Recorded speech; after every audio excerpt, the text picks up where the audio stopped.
This video deals with inspector calls and in particular the ending. And to define that, I'm taking it from the moment that the inspector has left right through to the very end of the play, so everything post-inspector. This part of the play obviously has more overall significance rather than potentially small details at times. I think it's important that Priestley has chosen here not just to have them mull over the response of the inspector, but to have this possible way out that comes in terms of the possibility that Eva is not one person and that the police inspector isn't a police inspector and that Eva may not even be dead, so that the whole thing may not be real. It's vital to the understanding of the play that we see that they are given a chance, and that chance could have saved them. Of course, we know, because this is a historical play, that they didn't take it. We know that the fire, blood and anguish that the inspector spoke of as he left happened. So whereas we're seeing them get a chance in which they could take responsibility and get away with things, we also at the same time know they don't. Okay, let's start with the immediate aftermath. When the inspector leaves, it's almost like the aftermath of a bomb hitting the place. The generations are split completely down the middle, and that's the first thing we notice in the famous production of Inspector Calls that tours around. That's made very clear at this point by them taking positions completely opposite sides of the stage to each other. Now, after Arthur immediately blaming Eric straight away, the first thing that's being said is Arthur saying, "You're the one I blame for this." We then get Mrs. Burling doing something similar. We did say that in the previous section what we saw was a different Mrs. Burling briefly, someone who was emotional, who was upset, who was disturbed, who couldn't cope, whose eloquence, which has been her kind of calling card all the way through, if you like, disappeared. And this was all because of what was happening with Eric. But here it's almost as if suddenly somebody's plugged the old Mrs. Burling back in. Out of nowhere, having just been devastated and collapsed on a chair somewhere, she comes back to life and starts telling Eric that she's ashamed of you. But just as interesting is Eric's response. "I don't blame you." He takes immediate responsibility. "Yeah, absolutely. You should be ashamed of me. What I did was appalling." But then he throws back at them, "And don't forget, I'm ashamed of you as well." And we get Burling's very different response, which is to be angry. It says, "Drop that." So, having taken on responsibility here and admitted that they're right to be ashamed of him, he throws it back at them.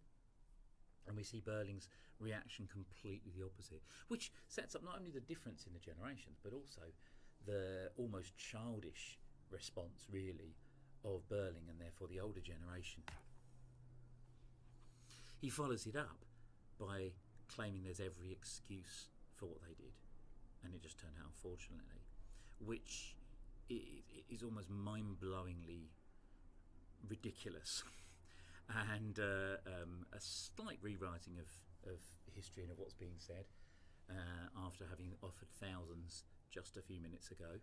But it shows the position they're taking. We did nothing wrong, you two did. And so, as Priestley makes the point very clear to us, Sheila gets in it as well. She's taking the same position as Eric. "I am ashamed of the way I behaved," completely admitting it. So it's very, very clear and very clearly put across. And reinforced at the end, as so often happens, Sheila makes the point that is almost Priestley talking directly to them. The thing is, they haven't actually learnt anything. So the next stage is he a police officer or not bit. They begin to doubt, but constantly the thing underneath is whether it matters. And both Eric and Sheila make that point and allow Arthur to respond and say the opposite.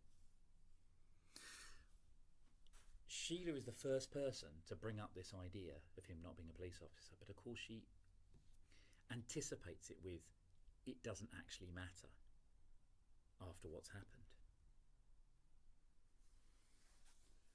And we're at a point then where, with them pointing out it doesn't matter and Arthur and Sybil saying it does matter if he's not a police officer, she then uses the idea of childishness. They throw it at her in saying it doesn't matter now, but she is now almost taking on the adult role. And one of those loaded statements that comes from Priestley, he was our police inspector, all right, from Eric there. Again, a quite useful one to use in an answer. It just kind of sums up the point, doesn't it? Does he have to be an official police inspector? It's that he inspected us. On the flip side, of course, we've got the constant Mr. and Mrs. Burling responses here. And as they start to go deeper into this, because they're not paying any attention really to what Sheila and Eric are saying, they're getting kind of excited by the idea it might not have been. Mrs. Burling says very clearly that the reason that she thinks he couldn't be a police inspector is because he was rude and assertive. Again, her obsession with rudeness that has been there all the way through, and particularly that idea that people of professions like the inspector should behave in a certain way towards her. That thing where we saw both of the elder Burlings throwing Mr. Burling's responsibilities at the inspector, expecting that to change the way he treats them. And here being assertive is seen as one of the weaker things about him. Mr. Burling's responses include him saying the phrase, "They don't talk like that," just as well as the ridiculousness of there only being one way of the police talking.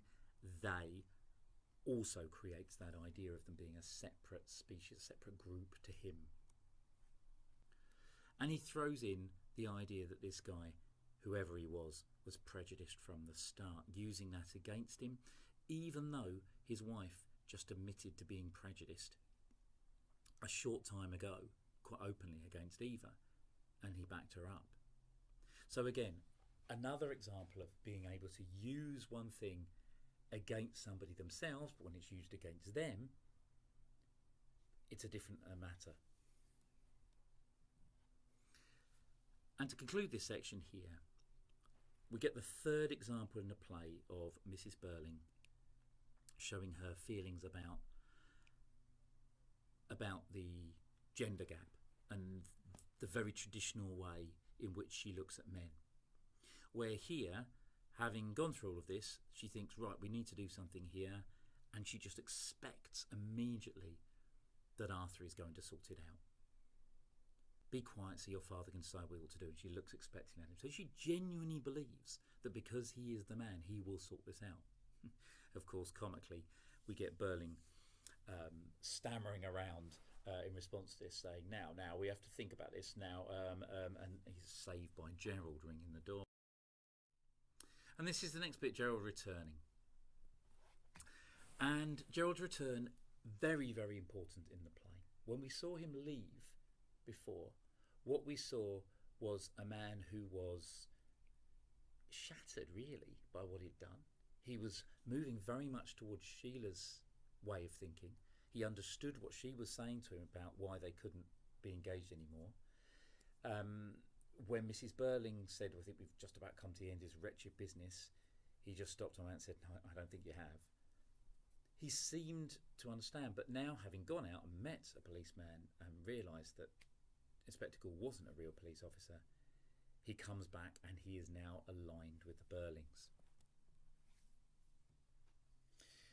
When he's confirmed that the police officer wasn't a police officer, that the inspector wasn't a police officer,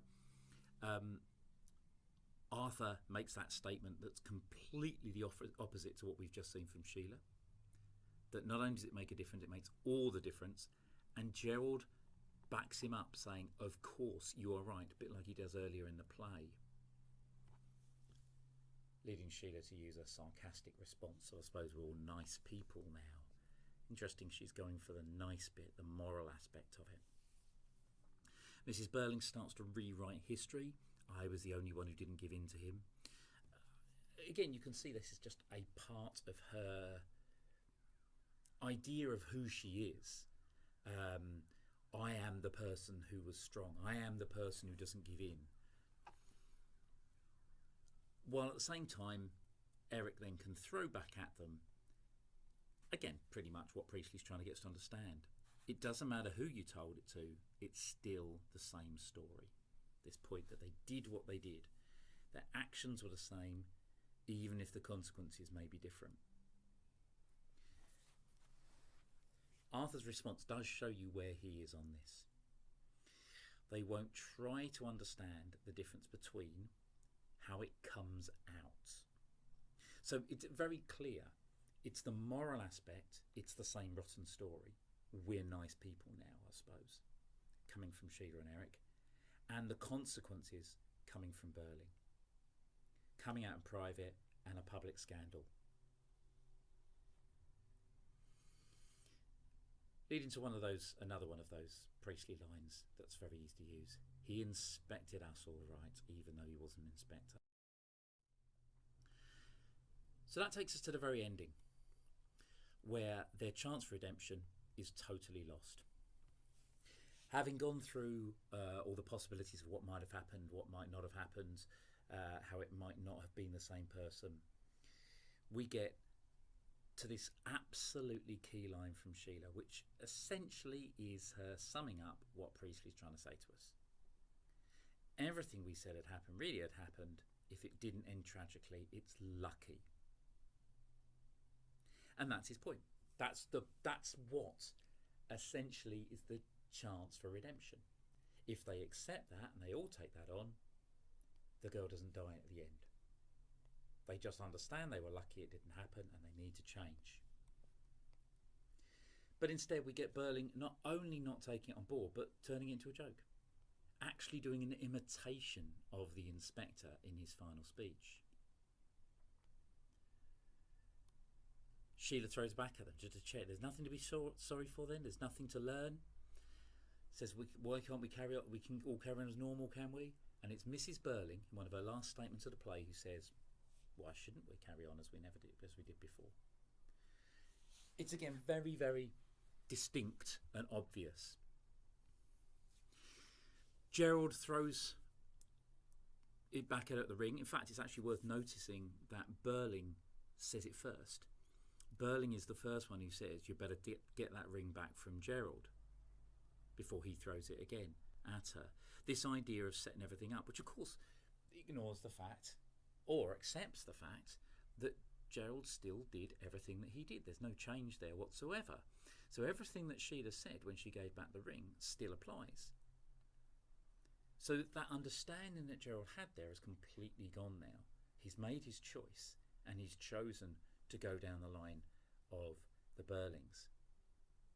And there's certainly a case in which we could suggest, where we could suggest that it is that choice of Gerald that secures the fate of humanity through the two world wars. The Burlings didn't have the influence, but it's the choice of somebody of influence like him to go down that line, even when they realise what they've done, that has led to the fire, the blood and the anguish.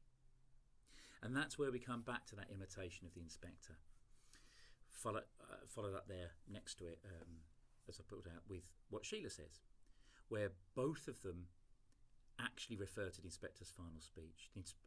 Burling takes the mickey, and what he chooses to take the mickey with is, you all helped kill her. That's what he wants to find funny, the fact that they did nothing. When Sheila comes back in seriousness to what he said and what he made me feel, she comes back to fire and blood and anguish. She comes back to the consequences. So they seem to differ on what's important. And then at this point, when they're going back to the inspector, it is the other way around. The actions that Sheila sees are so important are things that can be mocked, even though he did everything he did. And for Sheila, the consequences, which aren't as important,